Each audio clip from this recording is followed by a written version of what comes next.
To HP study hub. आज दिनांक है 15 जनवरी। तो चलिए डिस्कस करते हैं 15 जनवरी के करंट अफेयर और स्टैटिक जीके के टॉप 10 इंपॉर्टेंट क्वेश्चन जो आपके आने वाले किसी भी एग्जाम के लिए बहुत ही ज़्यादा इंपॉर्टेंट है।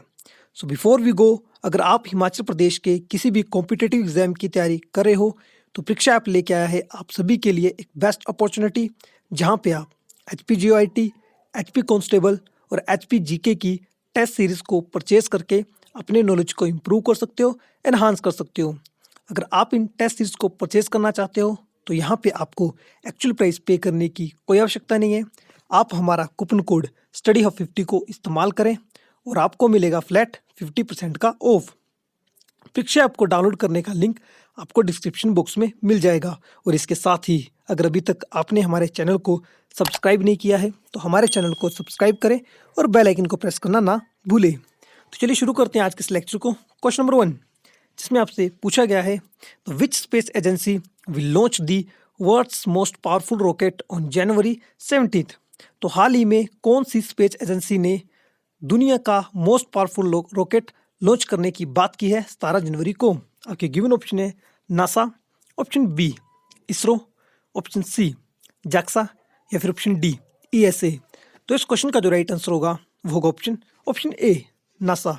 तो हाल ही में फ्रेंड्स नासा ने डिसाइड किया है कि वो लॉन्च करेंगे most powerful rocket in the world on January 17, 2021। और फ्रेंड्स नासा ने जो इसका नाम रखा है वो है द स्पेस लॉन्च सिस्टम। आप इसे भी याद रखें। और फ्रेंड्स इस रॉकेट के जरिए नासा ने मून के ऊपर अपनी first women and next man भेजने की बात की है। तो फ्रेंड्स इस रॉकेट के जरिए नासा जो है मून पे भेजेगा अपनी फर्स्ट वुमेन को और नेक्स्ट मैन को। तो काफ़ी इंपॉर्टेंट है, आप इसे भी याद रखें। और फ्रेंड्स बात करूँ ऑप्शन बी की, इसरो यानी कि इंडियन स्पेस रिसर्च ऑर्गेनाइजेशन, ये आपकी सेटअप की गई थी। ये आपकी इंडिया की एक स्पेस एजेंसी है जो कि सेटअप की गई थी 1969 में। और इसके प्रेजेंट में जो चेयरमैन है वो है के सिवान। ऑप्शन सी की देखिए जाक्सा। तो फ्रेंड्स जाक्सा जो है ये आपकी जापान की स्पेस एजेंसी है। आप उस कंट्री का भी नाम याद रखें। ईएसए यानी कि यूरोपियन स्पेस एजेंसी, ये फ्रेंड्स आपकी यूरोपियन यूनियन की स्पेस एजेंसी है, ठीक है। और नासा जो है ये है फ्रेंड्स आपकी यूएसए, यूनाइटेड स्टेट अमेरिका की स्पेस एजेंसी है।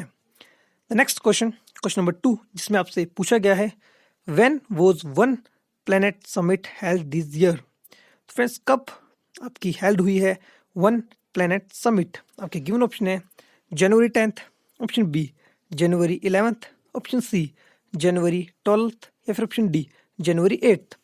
तो इस क्वेश्चन का जो राइट आंसर होगा वो होगा ऑप्शन सी जनवरी 12 को हेल्ड हुई है वन प्लैनेट समिट। और ये फ्रेंड्स आपकी हेल्ड हुई है जनवरी 11, 2021 को। और ये फ्रेंड्स आपकी एक इंटरनेशनल इवेंट की एक समिट है।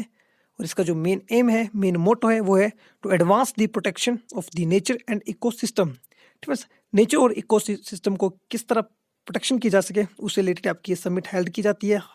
और इस साल ये जो समिट हेल्ड हुई है वो ये जनवरी 11, 2021 को।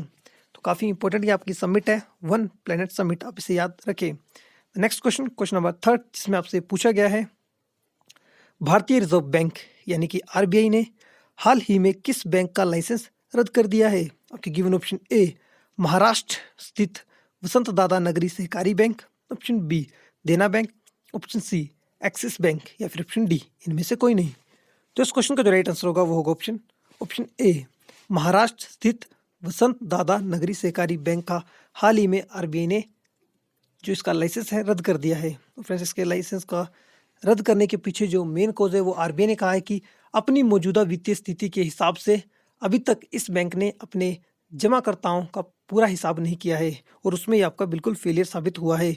तो इसलिए जो है फ्रेंड्स आरबीआई ने महाराष्ट्र में ओसामाबाद में स्थित वसंत दादा नगरी सहकारी बैंक लिमिटेड को जो है इसके अभी रिसेंटली लाइसेंस को रद्द कर दिया है।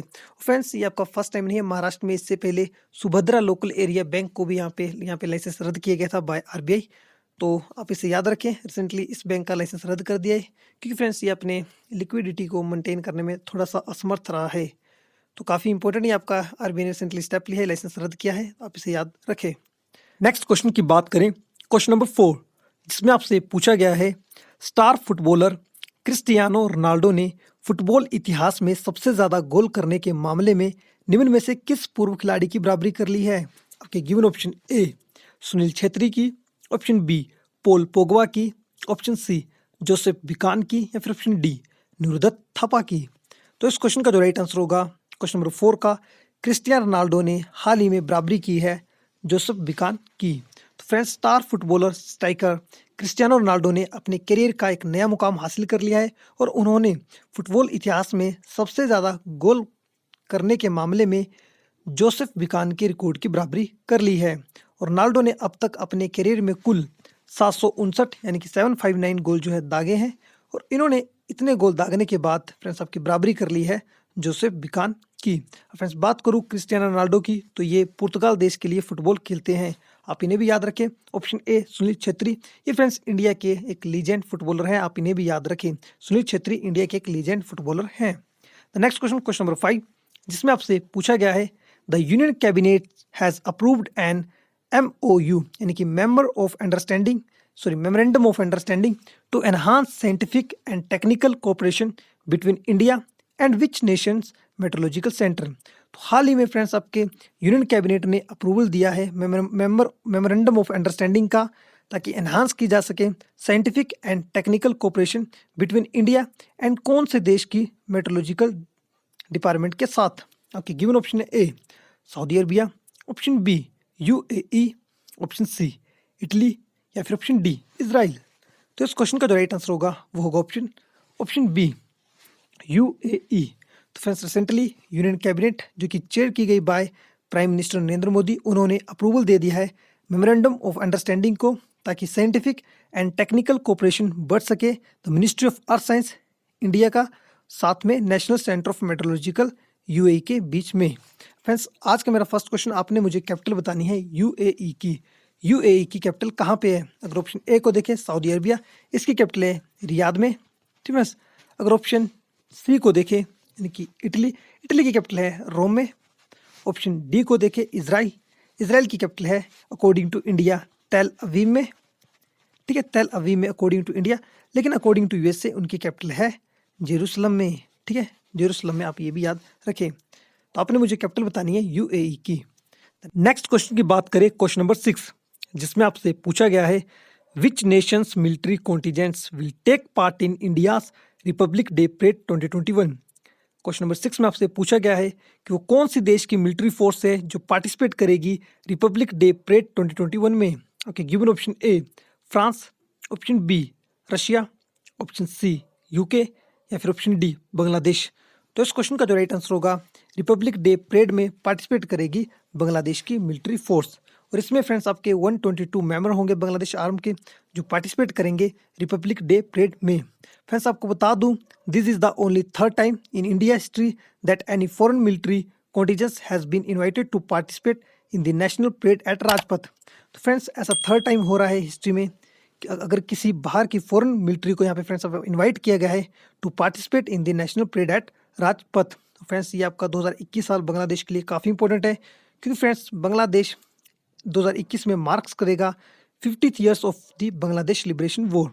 तो 50 साल हुए हैं फ्रेंड्स आपके बांग्लादेश लिबरेशन वॉर को कंप्लीट 2021 में, तो उसको भी आपका मार्क कर रहा है। तो काफ़ी सिग्निफिकेंट ईयर है 2021 बांग्लादेश के लिए। तो फ्रेंड्स, इस इवेंट पे जो है आप बोल सकते हैं कि बांग्लादेश को इन्वाइट किया है इंडिया ने, ताकि उनकी जो आपकी मिलिट्री है वो आपका पार्टिसिपेट करे नेशनल परेड, रिपब्लिक डे की नेशनल परेड पे। तो काफ़ी इंपॉर्टेंट आपका यहाँ पे ये क्वेश्चन बनता है, आप इसे याद रखें। बांग्लादेश की जो प्रेजेंट में PM है, प्राइम मिनिस्टर है, वो है शेख हसीना। यहाँ की कैपिटल है ढाका में, फ्रांस की कैपिटल है पेरिस में, रशिया की कैपिटल है मॉस्को में, और UK की कैपिटल है लंदन में। फ्रेंड्स, आज का मेरा दूसरा क्वेश्चन, आपने मुझे बताना है कि रिपब्लिक डे परेड 2021 में हमारे देश के चीफ गेस्ट कौन होंगे। रिपब्लिक डे परेड में जो है चीफ गेस्ट कौन सी कंट्री के प्राइम मिनिस्टर होंगे, आपने मुझे उस कंट्री का नाम भी बताना है और उस प्रेसिडेंट का नाम भी बताना है। बात करो ऑप्शन सी UK, तो फ्रेंड्स आपको बता दूं थोड़ा सा, जो इंडिया रिपब्लिक डे की परेड थी 2021 की, उसमें जो चीफ गेस्ट आने वाले थे पहले वो थे बोरिस जॉनसन UK के प्राइम मिनिस्टर, लेकिन उन्होंने फ्रेंड्स अपना कैंसिल कर दिया ड्यू टू कोविड-19 पैंडमिक। तो अब जो है किसी अन्य देश को यहाँ पे इन्वाइट किया गया है, तो आपने मुझे उस देश का नाम और उस वहाँ के प्रेसिडेंट का नाम बताना है जो इंडिया के रिपब्लिक डे परेड के चीफ गेस्ट होंगे। नंबर 7, जिसमें आपसे पूछा गया है India is not a member of, तो इन गिवन ऑप्शन में से इंडिया किस ग्रुप का मेंबर नहीं है। आपके option A G20, option B G7, option C G SAARC, या फिर ऑप्शन डी यूएन। तो फ्रेंड इस क्वेश्चन का जो राइट आंसर होगा, इनमें से इंडिया मेंबर नहीं है, ऑप्शन बी G7 कंट्री का। G20 का इंडिया मेंबर है, सार्क का भी इंडिया मेंबर है और यूनाइटेड नेशन का भी इंडिया मेंबर है। तो G7 एक ग्रुप है फ्रेंड्स, ये आपका एक, इसके अंदर आपका फ्रेंड्स आपके 7 कंट्री हैं और ये 7 कंट्री हाईली इंडस्ट्रियलाइज्ड नेशन हैं और इनमें आपके आते हैं France, Germany, Italy, United kingdom, Japan, United state और कनाडा। फ्रेंड्स ये पहले ग्रुप G8 का था, लेकिन रशिया को इसमें आपका निकाल दिया गया था और अब ये जो ग्रुप है आपका G7 का है। तो इंडिया जो है G7 का मेंबर नहीं है और ये 7 कंट्री यहाँ पे गिवन, यहाँ पे आपको नाम दिख रहे हैं, आप इन नाम को याद कर लें, ये इसकी मेंबर हैं। Next question, question number 8, again काफ़ी important question. The main aim of SAARC is, SAARC की मेन एम क्या है आपके given? Option A regional cooperation, option B internal affairs, option C non alignment, option B D peaceful coexistence. तो इसका जो right answer होगा वो होगा ऑप्शन ए रीजनल कोऑपरेशन जो है सार्क की मेन एम है। और आपका सार्क की फुल फॉर्म और ये आपका स्टैंड करता है the south Asian association for regional cooperation.